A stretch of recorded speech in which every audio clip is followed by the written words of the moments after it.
ये नाम किसी बादशाह दा नहीं। 15वीं सदी के अवाइल में जब शुमाली बर-ए-सग़ीर पर मुग़ल सल्तनत ने अपनी गिरफ्त मजबूत कर ली, पंजाब का इलाका वो ज़मीन बन चुका था जहाँ किसान, ज़मींदार और आम लोग मुसलसल महसूल, भारी टैक्स और फ़ौजी ताकत के जुल्म व सितम का सामना कर रहे थे। इस दौर में पंजाब का मुआशरा मजबूत ज़राती सरगर्मियों, रिवायत और मकामी ताकतों के तवाज़ुन पर कायम था। मगर मुग़ल हुक्मरान अकबर आज़म के ज़ेरे इक़्तिदार मकामी ज़मींदारों के लिए सूरत हाल बहुत कशीदा हो गई। अकबर के मरकज़ी महसूलात और टैक्स के निज़ाम ने पंजाब के किसानों और ज़मींदारों पर भारी इक़्तिसादी दबाव डाला, जिसने ख़ित्ते के अंदर शुकूक, बगावत और मुज़ाहिमत की फ़ज़ा पैदा कर दी। इसी माहौल में 23 जुलाई 1547 ईस्वी को राय अब्दुल्ला खान भट्टी नामी एक नौजवान ने जन्म लिया, जिसे बाद में आम तौर पर दुल्ला भट्टी के नाम से याद किया गया। वो पिंदी भट्टियां इलाके आज पाकिस्तान के सूबा पंजाब के अंदर के एक मुस्लिम राजपूत भट्टी कबीले से ताल्लुक़ रखता था, जिसका ताल्लुक़ मकामी ज़मींदार ख़ानदान से था। दुल्ला भट्टी के ख़ानदान के अंदर ही मुज़ाहिमत की रिवायत मौजूद थी। उसके वालिद फ़रीद ख़ान और दादा सिंडल बेजली दोनों ने मुग़ल सरकार के नाम निहाद महसूली निज़ाम को कबूल नहीं किया और उन्होंने उसके ख़िलाफ़ खुल्लम खुल्ला मुज़ाहिमत की। रिवायत में कहा जाता है कि दोनों को मुग़ल हुक्काम ने पकड़कर सख्त सज़ाएं दी और उनकी लाशें दरवाज़ों पर लटकाकर अवाम के लिए इंतबाह बनाया, ताकि कोई भी मुस्तक़बिल में इसी तरह की मुज़ाहिमत न करे। दुल्ला भट्टी की पैदाइश उस वक्त हुई जब उसके वालिद और दादा पहले ही मुग़लों के हाथों शहीद हो चुके थे, जिसने उसके अंदर जुर्अत, गुस्सा और मुज़ाहिमत के जज्बात को मजबूत बुनियाद दी। उसके बचपन के साल मकामी माहौल में गुजरते, जहां हर तरफ जुल्म, कौमी महसूलात और फ़ौजी कंट्रोल का खौफ था। रिवायात में बताया जाता है कि दुल्ला की माँ लाधी ने उसे बचपन में अपने ख़ानदान की तारीख़ के बारे में जानने से रोका। शायद खौफज़दा थी कि वो भी अपने बुज़ुर्गों के नक्श कदम पर चलकर अपना अंजाम जानेगा। जूं-जूं दुल्ला जवान हुआ, उसने महसूस किया कि उसके अंदर वही जंगजू सलाहियतें मौजूद हैं जो उसके ख़ानदान की शनाख्त थी। रिवायत के मुताबिक एक गांव की औरत ने उसे तनकीद का निशाना बनाया जब उसने खेलते हुए एक मिट्टी के बर्तन को तोड़ दिया। उस पर तीर करने का खेल करते हुए उसे तनकीद का सामना हुआ और इसी तनकीद ने उसे अपने ख़ानदान के जुल्म और जानलेवा अंजाम का बदला लेने के लिए मुतहर्रिक किया। उसने अपनी माँ से वालिद के पुराने हथियार तलब किए और फैसला किया कि वो मुग़लों के ख़िलाफ़ बगावत उठाएगा। दुल्ला भट्टी ने जल्द ही अपने गिर्द एक गिरोह जमा किया। वो लोग जो मुग़ल महसूली पॉलिसियों, फ़ौजी जुल्म और मकामी ज़मींदारों के हुकूक की पामाली से तंग थे। उसने गुरीला जंग की हिकमत अमली अपनाई। मुग़ल सिपाहियों, महसूली अफसरान और शाही काफ़िलों पर अचानक हमले किए। जहां मुमकिन हो सामान छीना और मकामी गरीब लोगों, किसानों और मज़दूरों में तकसीम किया। यही अमल बाद में इसकी शोहरत का सबब बना और उसे पंजाब का रॉबिन हुड भी कहा गया। लोक रवायत में दुल्ला भट्टी का जुल्म के ख़िलाफ़ ये मुज़ाहिमती किरदार सिर्फ़ एक आम बगावत नहीं था, बल्कि वो अवामी हुकूक, इंसाफ और इमदाद गुरबा का अलमबरदार था। उसकी मुहिम्मात में मकामी लोगों के लिए टैक्स जमा करने वालों, मुग़ल फ़ौजियों और हुकूमती अफसरान की काफ़िलों पर हमले शामिल थे, जो उसके अमल को सिर्फ सियासी बगावत नहीं बल्कि समाजी मुज़ाहिमत बना देते थे। ये सब वाक़यात इस काबिल ज़िक्र हकीकत की नुमायाँ तस्वीर पेश करते हैं कि दुल्ला भट्टी की पहली बगावत और क़यादत ने न सिर्फ मुग़ल मज़ालिम के ख़िलाफ़ आम लोगों का एतमाद जीता, बल्कि एक सकाफ़ती यादगार की बुनियाद भी रखी, जो बाद में पंजाब में लोक गीतों, किस्सों और त्योहारों में अमर हो गई। जब दुल्ला भट्टी ने खुले आम मुग़ल अमलदारी को चैलेंज किया, तो ये सिर्फ एक शख्स की बगावत नहीं रही, बल्कि रफ्ता रफ्ता एक पूरे खित्ते की आवाज़ बन गई। सांतलबार, झंग, टोबा, गोगीरा और रावी के किनारों तक इसका नाम फैलने लगा। गांव के गांव इसके लिए पनाहगाह बन गए। किसान, चरवाहे, मजदूर حتیٰ کہ کچھ مقامی زمیندار بھی خاموشی سے اس کے مددگار بننے لگے، کیونکہ دلہ بھٹی ان کے لیے صرف ایک باغی نہیں بلکہ عزت، غیرت اور انصاف کی علامت بن چکا تھا۔ دلہ نے باقاعدہ لشکر بنانے کے بجائے چھوٹے چھوٹے گروہ بنائے۔ یہ لوگ جنگلوں، دریا کے کناروں، بیابانوں اور بار کے گھنے علاقوں میں رہتے۔ ان کی طاقت تلوار یا تعداد نہیں بلکہ مقامی زمین کی مکمل واقفیت تھی۔ مغل سپاہ بھاری ہتھیاروں اور زرہ بختر کے ساتھ آتی، مگر دلہ کے ساتھ ہی رات کی تاریکی میں اچانک حملے کر کے غائب ہو جاتے۔ یہی وجہ تھی کہ مغل افسر اسے پکڑنے میں بار بار ناکام رہتے۔ ان حملوں کا مقصد اندھی لوٹ مار نہیں تھا۔ دلہ بھٹی خاص طور پر ان قافلوں کو نشانہ بناتا جو کسانوں سے زبردستی جمع کیا گیا اناج، سونا یا ٹیکس لے کر جا رہے ہوتے۔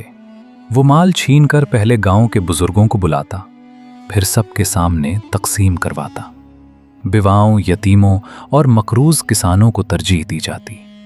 اسی عمل نے اسے عوام کی نظر میں ایک اخلاقی برتری دی، اور مغل حکومت کے لیے سب سے خطرناک بات یہی تھی کہ لوگ دل سے اس کے ساتھ کھڑے ہو گئے تھے۔ اسی دوران ایک واقعہ پیش آیا جس نے دلہ بھٹی کو صرف مزاحمتی سردار نہیں بلکہ انسانیت کا محافظ بنا دیا۔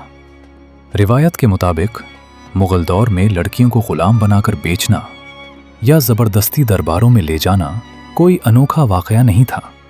ایک علاقے میں دو لڑکیاں، جنہیں لوک روایت میں سندری اور مندری کہا جاتا ہے، مغل کارندوں کے قبضے میں آ گئیں۔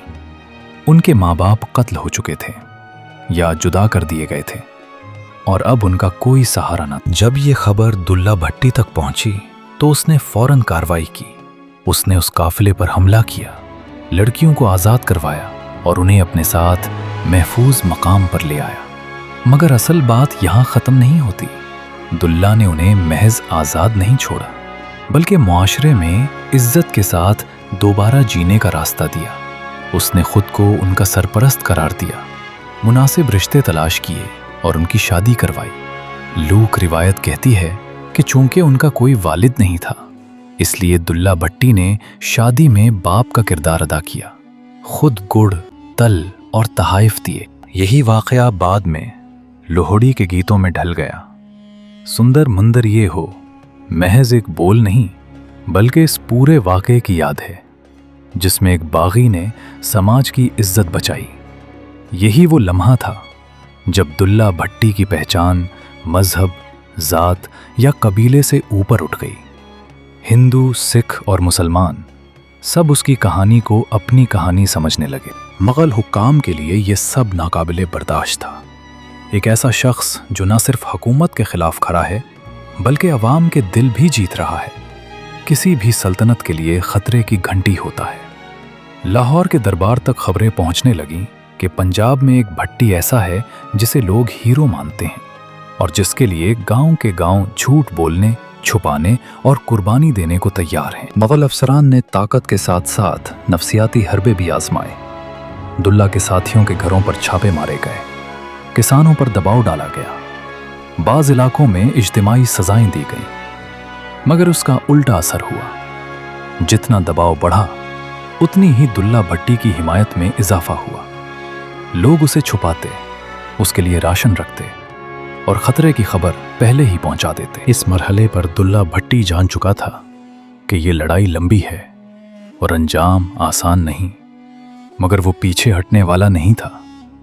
اس کے لیے یہ صرف اقتدار کی جنگ نہیں بلکہ اپنے باپ، دادا، اپنی مٹی اور اپنے لوگوں کی عزت کی جنگ تھی۔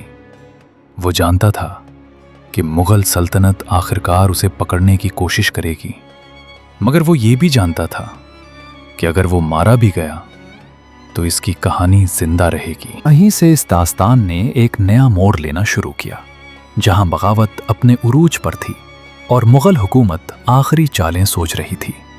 یہ وہ مرحلہ تھا جو آگے چل کر دلہ بھٹی کی گرفتاری، دھوکے اور انجام کی طرف لے گیا۔ وقت گزرنے کے ساتھ دلہ بھٹی کی مزاحمت ایک ایسے مرحلے میں داخل ہو چکی تھی جہاں مغل سلطنت اور اس کے درمیان تصادم ناگزیر ہو گیا تھا۔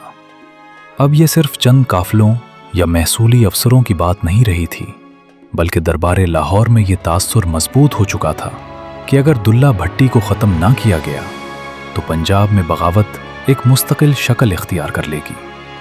अकबर आज़म की हुकूमत नज़्म ज़ब्त, खामोश इताअत और मरकज़ियत पर कायम थी और दुल्ला भट्टी इस पूरे निज़ाम के लिए एक जिंदा सवाल बन चुका था। मुग़ल हुकाम ने समझ लिया कि ताकत के ज़रिए दुल्ला भट्टी को पकड़ना आसान नहीं। बार के जंगलात, मकामी आबादी की हिमायत और गुरीला तर्ज़ जंग ने उसे महफूज रखा हुआ था। इसलिए उन्होंने वो रास्ता इख्तियार किया जो अक्सर सल्तनतें इख्तियार करती हैं: फ़रेब, लालच और धोखा। दुल्ला भट्टी को पैगाम भेजा गया कि अगर वो हथियार डाल दे तो उसके लिए माफ़ी, जागीर और इज़्ज़त का इंतज़ाम किया जा सकता है। बाज़ रिवायात में ये भी मिलता है कि उसे अकबर के दरबार में पेश होने की दावत दी गई ताकि बातचीत के ज़रिए मामला हल हो सके। दुल्ला भट्टी जानता था कि ये रास्ता ख़तरनाक है, मगर वो ये भी जानता था कि मुसलसल जंग में उसके लोगों को सबसे ज़्यादा नुकसान उठाना पड़ रहा है। किसानों पर दबाव बढ़ चुका था, गांव जलाए जा रहे थे और बेगुनाह लोग सज़ा का निशाना बन रहे थे। यही वो लम्हा था जहां उसने अपनी ज़ात से ज़्यादा अपने लोगों के बारे में सोचा। लूक रिवायत के मुताबिक उसने फ़ैसला किया कि अगर उसकी गिरफ्तारी से पंजाब के लोगों को कुछ सुकून मिल सकता है तो वो ये ख़तरा मोल लेगा। जब वो मुग़ल हुक्काम के पास पहुंचा तो उसके साथ वैसा सुलूक नहीं हुआ जैसा वादा किया गया था। रिवायत ये बताती है कि उसे पहले कमज़ोर किया गया। बाज़ कहानियों में जहर देने का जिक्र भी आता है और फिर उसे कैद कर लिया गया। इस तरह एक खुले मैदान में ना हारने वाला इंसान एक सियासी चाल का शिकार हो गया। दुल्ला भट्टी को लाहौर लाया गया, वही लाहौर जो मुग़ल इक़्तिदार की अलामत था और जहां बगावत का अंजाम इबरत बनाना मकसूद होता था। अदालत का अमल रस्मी था, फैसला पहले ही हो चुका था। मुग़ल सरकार के लिए दुल्ला भट्टी एक बागी, रियासत दुश्मन और नज़्म के ख़िलाफ़ खड़ा शख्स था, जबकि अवाम के लिए वो उनकी आवाज़ थी। यही तज़ाद इस लम्हे पूरी शिद्दत से सामने आया। कहा जाता है कि उसे कहा गया कि अगर वो बादशाह के सामने झुक जाए तो उसकी जान बख्शी हो सकती है, मगर दुल्ला भट्टी ने इनकार कर दिया। इसके नज़दीक ज़िंदगी से ज़्यादा अहम इज़्ज़त और उसूल थे। बिलाखिर 16वीं सदी के आखिर करीबन 1599 ईस्वी के आसपास दुल्ला भट्टी को सज़ाए मौत दे दी गई। मुग़ल हुकूमत ने समझा कि उस एक शख्स को ख़त्म करके वो बगावत की जड़ काट देगी, मगर तारीख़ ने साबित किया कि बाज़ मौतें अंजाम नहीं बल्कि आगाज़ होती हैं। दुल्ला भट्टी की मौत के बाद उसका नाम दबने के बजाय और ज़्यादा फैल गया। गांव-गांव ये बात कही जाने लगी कि दुल्ला भट्टी तो मर गया मगर उसका इंसाफ जिंदा है। औरतें अपने बच्चों को उसकी कहानियां सुनाने लगीं, किसान खेतों में उसका जिक्र करने लगे और लोक गीतों ने उसे हमेशा के लिए जिंदा कर दिया। यही वो मकाम है जहां तारीख खामोश हो जाती है और लोग रिवायत बोलने लगती है। लोहड़ी की आग, तल, गुड़ और मूंगफली महज मौसम के बदलने की अलामत नहीं रहीं, बल्कि दुल्ला भट्टी की याद की निशानी बन गईं। बच्चे जब गाते हैं सुंदर मुंदरिये हो, दुल्ला भट्टी वाला हो, तो वो किसी बादशाह या फातेह का नाम नहीं लेते, बल्कि एक ऐसे इंसान को याद करते हैं जो ताकत के सामने खड़ा हुआ, जिसने कमज़ोर का साथ दिया और जिसने अपनी जान दे दी मगर सर नहीं झुकाया। दुल्ला भट्टी की दास्तान हमें ये बताती है कि तारीख़ हमेशा सिर्फ दरबारों में नहीं लिखी जाती। कुछ तारीख़ें आग के गिर्द बैठकर गाई जाती हैं, माँ बाप की ज़बान से बच्चों के कानों तक पहुँचती हैं और नस्ल दर नस्ल सफ़र करती हैं। मुग़ल सल्तनत का नाम किताबों में महफूज है, मगर दुल्ला भट्टी का नाम लोगों के दिलों में। वो एक बादशाह नहीं था, मगर उसकी याद सल्तनतों से ज़्यादा देर पा साबित हुई।